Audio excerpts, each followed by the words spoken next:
Hey guys, well today I want to do a little video. I want to do some cooking over an open fire, and in particular I want to do some cooking with basically no utensils, not utensils, but no like frying pans or anything like that. Today what I want to do is cook some bacon over an open fire. Now that may seem pretty simple and commonplace, but I have been seeing some pictures of folks and the way that they do it. I personally don't do it that way. It seems to be a very difficult method, the pictures that I've been seeing of folks doing this. And actually I had our little Facebook event and stuff, and I saw the guys. I know why they did it. They've seen it done before with pictures and stuff, and so that's why they attempted to cook the bacon that way, and which is totally fine. I mean, we're all just practicing. I'm not ripping on anybody by any means. I'm just showing my method for doing this. So anyway, stay tuned, and we'll get a fire going and cook up some bacon. In addition to that too, while the bacon's cooking and stuff, I'm going to be throwing out some other tips and tricks that I've learned lately. I've taken a couple of classes. I've given a couple of classes. So I've seen what other people do in certain situations regarding their fire and other things. And it seems to be folks kind of make some common mistakes, and I want to try and help you out and kind of point some of those things out and how to correct those. So anyway, let's get this fire going, and we'll get eating some bacon. Right off the bat, the first thing I want to share with you guys is a lot of guys, when you're talking about ferro rods and stuff, or friction fire, which that's a different conversation, but basically ferro rods, you always got that one person that says, I just use a Bic. Well, so do I. I'm going to use this Bic right now. I always carry a lighter. It's great in the middle of the night. If you can't find something, you just reach your hands in your pocket or wherever you set it, and you got an instant lantern. Having said that, your ferro rod is going to be a very useful tool because you can use it with mittens on, or you can use it with gloves on. You notice I don't have any gloves on right now. It's super nice out. It's sunny. The sun just came out finally, and it's like 30 degrees, so it's super nice. If it was 10 below, you take your gloves off, your hands instantly get cold. You're not going to work this thing with gloves on. So anyway, that's an added benefit with the ferro rod.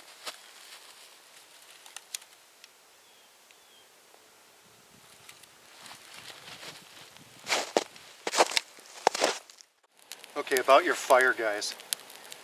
You have to understand, I live in my area, so a lot of the observations or the practicing I'm doing obviously might not work in your area, but they'll work in the majority of the areas. Now what I mean by that is, I like big fires.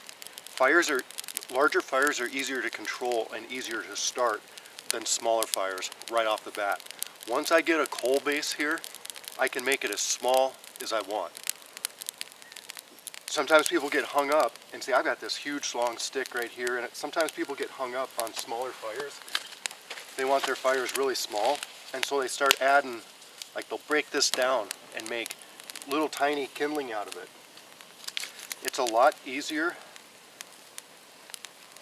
to get the fire to work better if you angle your sticks kind of in a teepee fashion like this, or you can do the fire lay like that, but everything, it needs to have a ton of gaps in there. And the problem with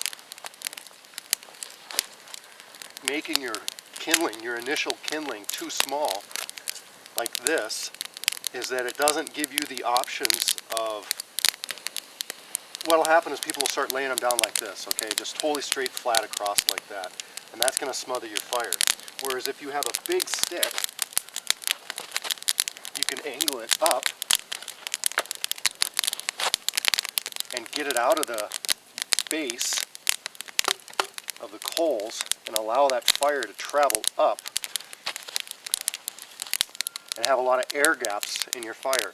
Now I know that may seem simple and stuff, but like I said, I've been to a few of these classes now, and I see this mistake quite often. People, they want their fire super tiny. Either they didn't whatever, maybe because you're practicing all day and you haven't had time to gather all the resources that you wanted to. But either way, they're making their fire super tiny. If you get your sustainable fire like this, and if I get myself a good coal bed, then I can micromanage my fire. But until that point, put on some big stuff, and by big stuff I mean longer sticks, and that'll help your fire out in the beginning. So So I guess what I was trying to say about that, how long your sticks are, and as far as like different environments, if you lived in Arizona or something like that, or if you were in a really, fire-prone zone, forest fire-prone zone, you might want to either rethink your fire or approach it in a different manner. For me, I don't have to worry about it. But what I meant by, having your sticks longer, you can have even the smalls long. I mean, I'm not talking about the diameter of the sticks, I'm talking about the length of the stick. And in my experience, I want my sticks to be about twice as long as my initial fire. If I have the heart of my fire right here, I want my sticks to be about twice as long. And that'll give me plenty of room to just lay and have lots of different air gaps in my fire lay. Like I said, it may seem kind of simple and kind of common sense, but I've seen a lot of guys struggle with that particular concept with their fire. All right, so what I'm going to do now is I've got some willow branches, and you want to make sure, obviously, not to use like spruce or pine or something like that for the sticks to cook on, and also, of course, for the base or for your fire. You would want the ideal, of course, is a hardwood. But I'm going to use some poplar. That'll be fine for me. I'm not going to want to throw any pine or birch or something like that. Something that, if it gives off a big black smoke, you don't want that in your food. Most of the time, what I see people doing with this cooking this bacon is they'll make themselves a horizontal stick. Okay, they'll put some vertical uprights. They'll make a horizontal stick, and then they'll lay their bacon over the top of that stick. Almost every picture I see of somebody doing it, that's the way they're doing it, and videos too. For me, I have a problem with that because, first of all, how are you going to get the middle done?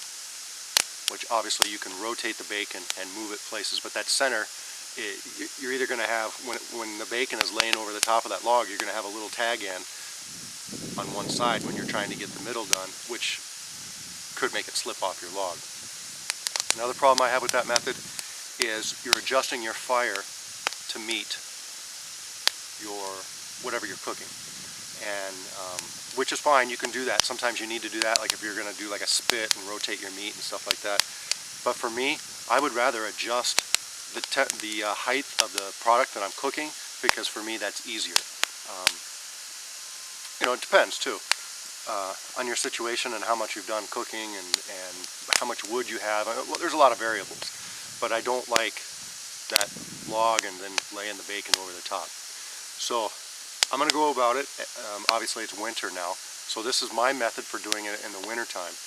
If I were going to do it in the summertime, I would go about it just a little bit different, and I'll explain that as well. Alright, let's open up the package and get some bacon cooking. I don't mean to imply that I go out and do this stuff all the time as far as cooking bacon over an open fire or grilling meat or whatever without pots and pans. I normally bring stuff. I'm not going to throw this on the fire until after I'm done, obviously. I normally bring pots and pans or whatever. It's just lots more convenient that way. But on the other hand, I'm not very far from my front yard, or sorry, this is my front yard. So it's fun to practice like this. And yeah.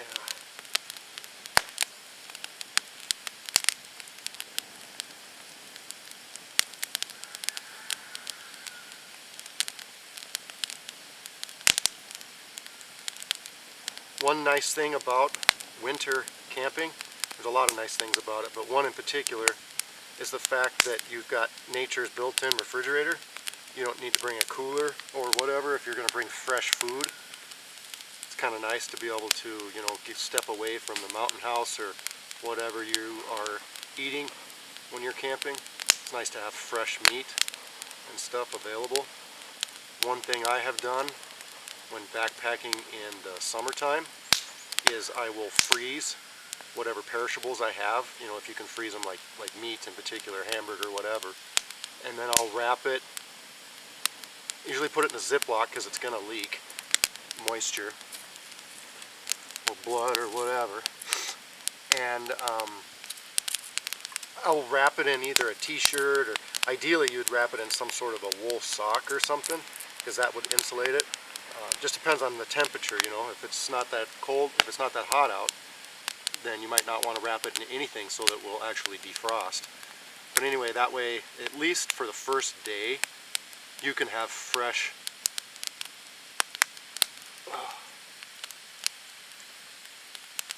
That hand still does not want to cooperate. You can have fresh meat and stuff the very first day, and like I said, depending on the temperature as to how long that stuff will keep. But it's always fun taking fresh, nice, good stuff out to the woods with you rather than always relying on that dehydrated stuff. Now I can adjust everything. With this method, it would be super nice to be able to have the use of both hands.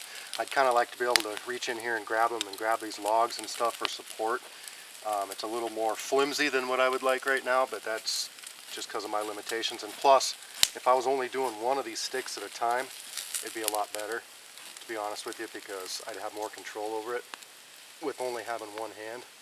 But this method for me is a lot better than using that one log and trying to fold the bacon over it. If it were summertime, what I would do is I would drive 4 stakes that had a Y branch on them. So in other words, you know, just a Y branch at the top. I'd drive 4 of those into the corners, and I'd put 2 cross pieces across the top. And then I could just have little skewers like this laying in rows.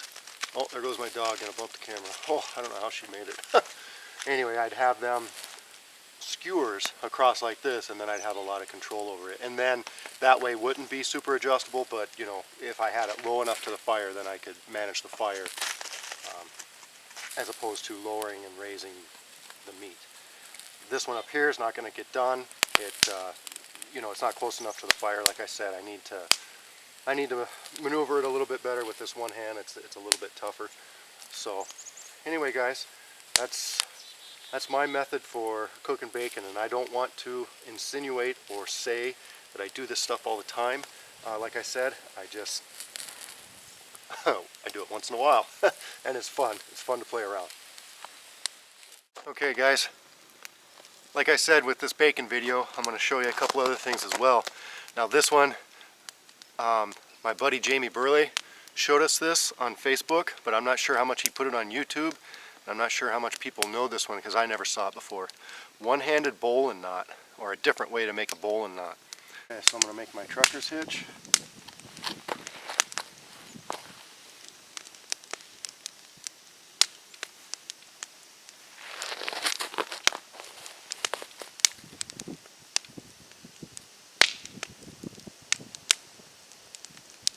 Made it kind of loose. Put this up through there.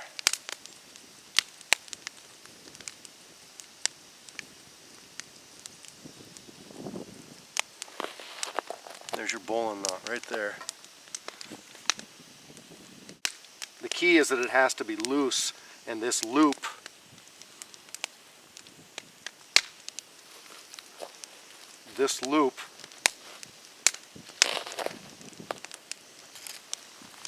okay, let's try to get in here. This loop of the trucker's hitch has to bring this tag end through that loop there. I'm going to try to show it to you up close here with 2 hands so that you can see it. And then you practice it on your own one-handed. Okay, trucker's hitch, loose. Stick this end through. This tag end is going to get sucked into the center of that knot.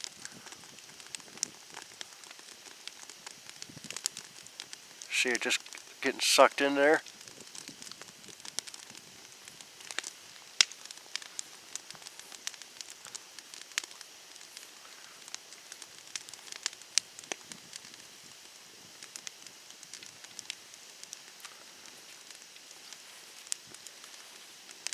Little dressing up, and there you go. So a couple more things real quick, guys. You definitely don't want your skewers too small. They will burn even with the green wood. So, you know, you want to make sure they're decently thick. I would make sure they're at least probably a 1/4 inch thick. And this is certainly not something that's not like a camp kitchen or anything like that. It's just field expedient, or however you say it. You know, basically you just make it real quick and then you're done with it. It's not like I'm going to feed, 10 people on these sticks. Each one of these sticks is probably good for one time with as small as I did it. I can see one of them here would work probably multiple times, but for the most part it's, one and done, and that's it. So one other trick I haven't tried yet, but I've got it on good authority because they're my friends and I trust them, of how they cook eggs without utensils or without like a frying pan. My smoke was killing me. They'll take and they'll crack all their eggs and they'll put it in a Ziploc bag and, mix them up or whatever, and then boil that bag. They say it turns out really good, so that way you don't have to worry about, your eggs cracking in your pack or something like that. All right, I'm gonna keep cooking. It's, a couple of them are almost done. I like my bacon chewy, not crunchy, so there's 2 of them that are done right now for sure.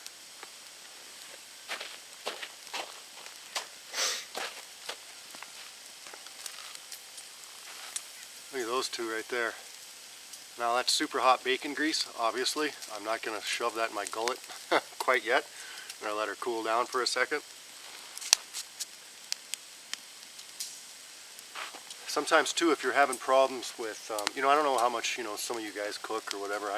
I do most of the cooking in my family, especially over an open campfire. If you're having problems with the heat, use smaller wood. Now what I mean by that is I would have not necessarily a twig fire, but maybe slightly larger than a twig fire, until you get comfortable. And of course, depending on the type of wood you use, if you're using a hardwood, then your coals are going to be what you want to cook with. With this aspen stuff, basically you don't get a coal, so I have to use the flame. If I have smaller pieces of wood, smaller diameter, maybe thumb size, as opposed to like trying to cook with like actual, fuel, it will, and these are actually too big. This is about as large as I would want to go with. I'd usually split this down at least once. And that will give me much more control over my fire and my temperature. If my temperature is lacking, I can put one on there. If it's too hot, I can just move a couple out of the way, rather than having a huge, these huge things. Now, on the opposite side of that, if you had a larger fire and you had a portable like skewer, then you can just move to the different hot spots or cool spots of your fire. But if you're just one person out there, I would do a smaller fire. All right, let's see.